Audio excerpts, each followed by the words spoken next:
वंदे गो मातरम। मेरा नाम डॉक्टर आनंद कुमार है, मैं निज़ामाबाद से आया हूँ। और इस मंच पे मुझे ये समय देने के लिए मंच पे आसीन माताओं को और सभा में बैठे हुए सब बड़े और भाइयों को नमन करता हूँ। राजू भाई के बारे में बोलने के लिए मेरे पास ज़्यादा शब्द है, लेकिन उनके बारे में बोले इतना मेरा वर्चस्व नहीं है। उनके जितने भी वीडियोस में देखा है कॉलेज के समय में, मुझे प्रेरणादायक रहे। जब भी मैं प्रेरणा लेता था, उनके वीडियोस देखता था। उनके स्वदेशी जागरण के बारे में जानना शुरू किया है और इनके जितने भी उपन्यास थे, वीडियोस थे, मैं देखना शुरू कर दिया है। उसके बाद धीरे धीरे धीरे धीरे गाय के प्रति आगे बढ़ते गया हूँ मैं। जब गाय के साथ जुड़ना शुरू कर दिया है, स्पिरिचुअल लेवल पे ज़्यादा हो गया हूँ मैं, नज़दीक जाते गया हूँ मैं। जब स्पिरिचुअल लेवल पे मैं जाना शुरू कर दिया है, गाय की महत्ता जानना शुरू किया है, तब मैं गव्य सिद्ध बनने के लिए प्रेरणा हो गई थी। उसके लिए मुझे बीरमगुड़ा से गुरुजी सुदर्शन जी थे। उनसे मिलने के बाद मुझे उनके पास से और प्रेरणा मिली और यह रुचि इतनी तक बढ़ गई है कि मैं पंचगव्य चिकित्सा सीखने के लिए प्रेरित हो गया था और मैं उसमें उत्तीर्णता कर लिया हूँ मैं। मेरी हिंदी थोड़ी सी अच्छी नहीं है, मैं बात करने की कोशिश कर रहा हूँ। हाँ, तो मैं एक जन्मतः नाई हूँ। मेरा काम जो था बाल बनाना और सौंदर्य चिकित्सा करना, ये मेरा काम था। अभी भी मैं करता हूँ, ये मेरा घर का काम है, इसलिए छोड़ता नहीं हूँ। इसके साथ जो जितना भी गाय के उत्पत्ति और जितने भी प्रोडक्ट्स है, उसके मैं ट्रीटमेंट्स करता हूँ और मैं बनाता भी हूँ। इसके साथ हमारे नाइयों में संवहन क्रिया एक है, इसे हम आजकल के टाइम में कैरोपैट्रिक एडजस्टमेंट्स कहते हैं। ये जो है पद्धति देसीय पद्धति है। उस टाइम पे इस देसीय पद्धति को विदेशियों ने ज़्यादा जाना है और उसको बाहर लेके गए हैं।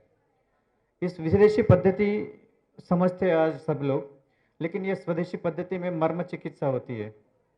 इस मर्म चिकित्सा में कई लोगों को अगर से देखे गए तो यहाँ हमें पंचगव्य में नाभि, नाड़ी और संवहन क्रिया तो हमें सिखाया नहीं गया है, लेकिन नाभि और नाड़ी का जितना भी डिटेल सब्जेक्ट सिखाया गया है, हम सीखे गए। तो इसमें और थोड़े कदम ज़्यादा बढ़ाते हुए, मैंने ज़्यादा सीखने का प्रयास करते हुए आज तक 1000 से 2000 लोगों को मैंने क्यूर किया है। जितने भी लोगों को मैंने क्यूर किया है, उन लोगों की नाभि हट गई सो देखा है मैंने। पहली बार मैंने जब नाभि के बारे में सुदर्शन जी से जाना था, तो इसमें इतनी विशेषता क्या होती है बोल के मुझे मालूम नहीं था। लेकिन मैं बचपन में मेरे दादाजी और मेरे भाई से देखा है, और मेरे गांव में एक मुस्लिम वैद्य थे। किसी को भी कुछ प्रॉब्लम होता है तो पहले वो नाभि ठीक करते थे। तो उसको मैं जानने के लिए मैं प्रयास करते करते इतनी दूर बाहर पहुंचा था, और जब भी मुझे मौका मिलता था स्वदेशी चिकित्सा सीखने का ज़्यादा मुझे इच्छुक था। उस समय में इतनी इच्छुकता बढ़ गई थी कि नाभि चिकित्सा सीखने के लिए अपने पास एक प्रक्रिया है। मैंने उसमें से 3-4 प्रक्रिया सीख ली है जो बड़े बुजुर्ग करते थे। इससे पहले अपने अपना क्या बोलते हैं, कूटने वाला जो लकड़ी रहता है ना अपना, वो पेट पे रख के वजन के साथ नाभि को सेट करना एक रहता था। और अपना एक लोटा रहता है, लोटे में दिया लगा के सेट करते हैं, वो दूसरी पद्धति है।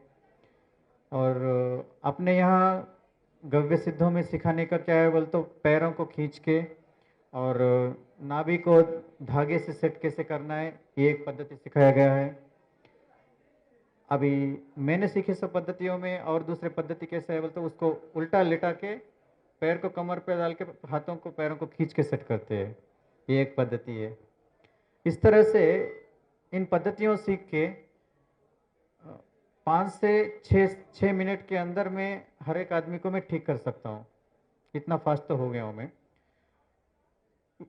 यह सब बताने का कारण एक है, आप यहाँ तो सब लोग गव्य सिद्ध है, पीछे भी खड़े हैं सब गव्य सिद्ध, उन लोगों को भी पता है और नाभि के बारे में विशेषता क्या है। तो इसमें और एक बार मैं फिर से और एक बार रिपीट करके मैं सबको मेरा अनुभव शेयर करने के लिए कोशिश कर रहा हूँ। किसी के भी शरीर के अंदर नाभि जब हट जाती है तो रोगों का प्रवेश होना स्टार्ट होता है। जब नाभि अच्छी तरह से उसकी जगह पे टिके हुए रहती है, कवच के समान अपने शरीर की रक्षा करता है। जब शरीर की रक्षा नाभि करती है तो जब हट जाती है तो गव्य सिद्धों के पास कोई भी आके ट्रीटमेंट कर लिए तो उसकी गति को बिठा देता है। यह समय पे मैंने देखा है कि अभी गव्य सिद्धों में जितने भी लोग हैं सिर्फ उसको बिठाते हैं, लेकिन उसके साथ उसके कंधे, उसकी गर्दन और उसकी जो रीढ़ की हड्डी है उसकी गति भी हट जाती है। उस गति को सेट करने के लिए संवहन क्रिया करना पड़ता है। इसके लिए हमारे नाड़ियों में जितना भी लोग हैं उन लोगों ने इस गति को सेट करने के लिए अपने गर्दन को ठीक करने के लिए गर्दन को मरोड़ते हैं हम। उस मरोड़ने की जो कला है उसको हम संवहन क्रिया बोलते हैं। इस क्रियाओं में किसी को भी बिना दवाई दिए 60% हम ठीक कर देते हैं और बाकी का 30% जो है मैं दवाइयों के रूप में देता हूँ। गव्य अपने जितने भी पंचगव्य दवाइयाँ हैं आयुर्वेदिक में मिलित देते हैं, इन दवाइयों को देके उसके दर्द को कम कराते हैं। और 10% जो है, जो राजीव भाई दीक्षित जी ने जो दिनचर्या आपने को बोले हैं उस दिनचर्या को मैं देता हूँ। इस तरह से 100% में आदमी को ठीक कर देता हूँ। अभी तक जितने भी मेरे पास पेशेंट आए हैं 100% खुश है। मैं उनको एक ही कहता हूँ, कोई भी आता है मैं जो निर्देशन देता हूँ उसको आप 100% फॉलो करना पड़ेगा, तभी आपको उसका इलाज परफेक्टली मिलेगा। अभी तो मैंने कोतापेट और निज़ामाबाद में एक वैद्यालय लगाया है और इसके लिए विजिटिंग कार्ड भी दिया जाएगा। अभी राजीव भक्त दीक्षित जो स्वदेशी अभियान के लिए जब बोलते थे तो ये ट्रीटमेंट जो है, ये ट्रीटमेंट भी आपको स्वदेशी के नीचे ही आता है। और मैंने जितने भी एलोपैथिक के जितने भी ट्रीटमेंट्स देखा है उनके दवाइयों की वजह से उनकी लीवर, किडनी ज़्यादातर फेल होते हुए देखा है मैंने। तो अपने गव्यों में इतनी विशेषता है, भाई निरंजन भाई वर्मा जी ने ऐसे ऐसे दवाइयों का इजाद किए सो है राजीव भाई दीक्षित जी के निर्देशन में। उन दवाइयों को लेते ही अपने किडनी और लीवरों को साफ करने वाली भी दवाई गव्य अपने पास मौजूद है। तो जिसको ज़्यादा प्रॉब्लम होता है और एलोपैथिक भी नहीं छोड़ना चाहता है उनको अपनी दवाई देके उनको सेट कर देते हैं। इस तरह से ये उनको नाराज ना करते हुए इधर हम स्वदेशी को बढ़ावा देते हैं। इस तरह से बढ़ावा करते हुए हम आगे जा रहे हैं। और आज हलाल प्रोडक्ट के बारे में आज अपने भाई जी बात कर रहे थे। तो इधर क्या है बोले तो स्वतंत्रता से पहले अपने यहाँ 95 से 98% वेजिटेरियंस थे। किसी को भी ज़्यादातर नहीं कि किसी भी मांस खाने की इच्छा नहीं थी किसी को भी, क्यों बोलते सब वेजिटेरियन ही थे। जिस तरह से स्वतंत्रता आने के बाद और मांस मच्छी खाने में ज़्यादा ताकत होती है, ये प्रचार ज़्यादा करने के बाद लोगों में ने उत्सुकता बढ़ जाके अभी 80 से 90% मांस खाने वाले हो चुके हैं और 10% ही वेजिटेरियंस बचे हैं और वेगन्स तो 2 या 3% में बचे हैं। तो इधर मैं कहना क्या चाहता हूँ बोले तो, जब आप झटका मांस रहने दो या हलाल मांस रहने दो, आप जब जीव हिंसा ही नहीं करेंगे तो उसकी आपको उपेक्षा करना ही नहीं पड़ेगी ना, कौन से सर्टिफिकेट दे रहे हैं। तो इधर आने के बाद अपने धर्म में भी कहा है, आप जितना भी मेहनत करते हैं उसमें से आप थोड़ा इनकम सोर्स डाल लेके बाकी का जितना भी बचा हुआ है अपने दान धर्म के लिए बाजू में रखने के लिए बोला है। ये अपने पूर्वजों ने भी किया सो है। अभी ये हलाल वालों ने क्या किया है, ये इसको ज़्यादा बढ़ावा दिया है। इस तरह से अपने भी हिंदू समाज से, अपने भी गव्य सिद्धों की समाज से, अपने जितना भी बिजनेस किया है उसमें से थोड़ा बहुत बाजू में बचा के अपने धर्म के लिए कुछ ना कुछ खर्च करना ज़रूरी है, ऐसा मैं सोचता हूँ। और सबसे मांगता हूँ कि कुछ ना कुछ अपने आजू बाजू में जो ज़रूरतमंद है उनको आप मदद कर दें।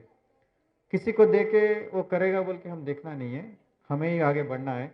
राजीव जी ने क्या बोला था, ग्राम लेवल से बोल तो गांव के लेवल से ही हमें आगे बढ़ते जाने का है। और जितने भी हाथ के काम जितने भी है बढ़ावा देने के लिए राजीव भाई जी ने बोला है। अभी इतना ही बात मैं बोलना चाहता हूँ और ऐसा ही मैं आगे बढ़ने की कोशिश करूँगा। इसी तरह से मेरी वाणी को विराम देता हूँ। जय गौ माता, वंदे गौ मातरम।